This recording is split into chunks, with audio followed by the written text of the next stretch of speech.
আসসালামু আলাইকুম, কেমন আছেন সবাই?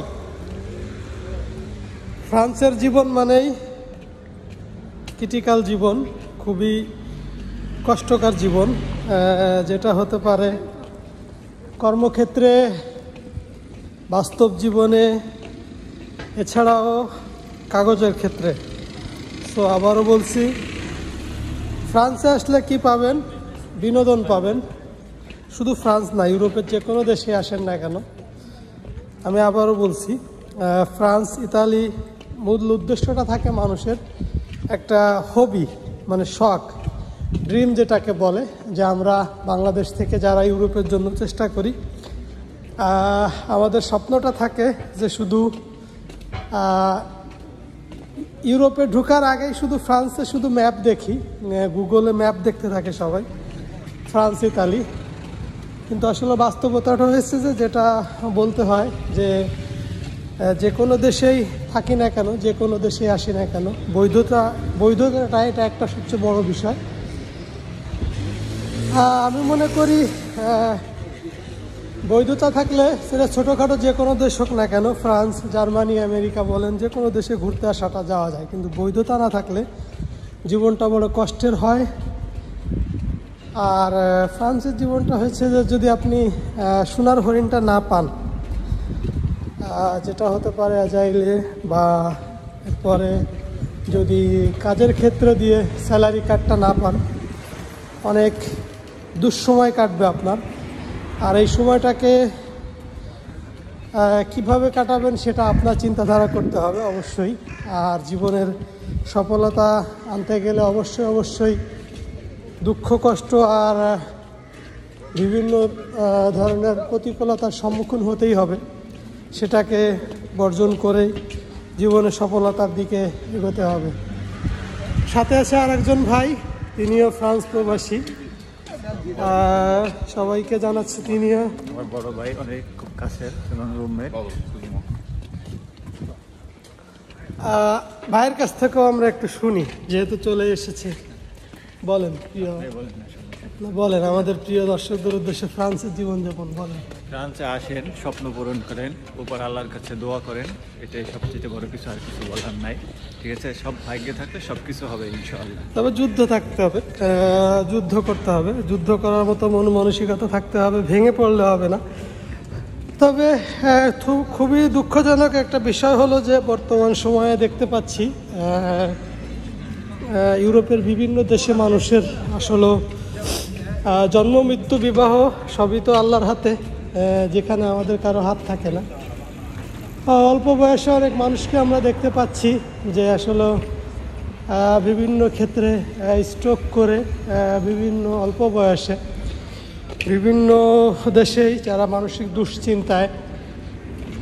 আসলে এই জিনিসগুলো হচ্ছে অর্থনৈতিক বিভিন্ন সমস্যা, যেটা দেশ থেকে আসার পরে আসলে আর ইউরোপের স্বপ্নগুলো কিন্তু দেখা যায় নিম্নবিত্ত শ্রেণী মানুষগুলোরই বেশি পূরণ হয়। হ্যাঁ, অনেক বড় লোকরা চেষ্টা করে, ধনী দুলালিরা চেষ্টা করে, কিন্তু তাদের আশাটা পূরণ খুব কম হয়।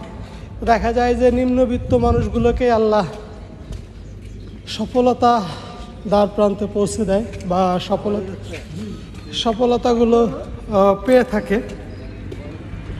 সো নিম্নবিত্ত মানুষগুলোই কিন্তু তাদের লক্ষ্যটা পূরণ করতে পারে। তো দেখা যায় সেই ক্ষেত্রে আসার পরে বা আসার আগে অর্থনৈতিক অনেক ধরনের সমস্যা থাকে, সেগুলো পূরণ করার জন্য দেখা যায় যে আসতে হয় ইউরোপে। সেই অর্থনৈতিক সমস্যাগুলো সংকট কেটে বাংলাদেশ থেকে অনেক পয়সা খরচ করে যারা আমরা ইউরোপে আসি, বা ইউরোপ থেকে যারা অনেক পয়সা আসার পরে অনেক চাপ থাকে, মেন্টালিটি, ফ্যামিলি চাপ থাকে, নিজেদের অনেক অর্থনৈতিক সমস্যা থাকে। সো এই সমস্যাগুলোকেই দেখা যায় কাটিয়ে ওঠার জন্য একটা কঠিন সময় পার করতে হয় নতুনদের জন্য, আমরা ইউরোপে যারা আসি। সেটা বিশেষ করে ফ্রান্সে আমি মনে করি খুবই ক্রিটিক্যাল।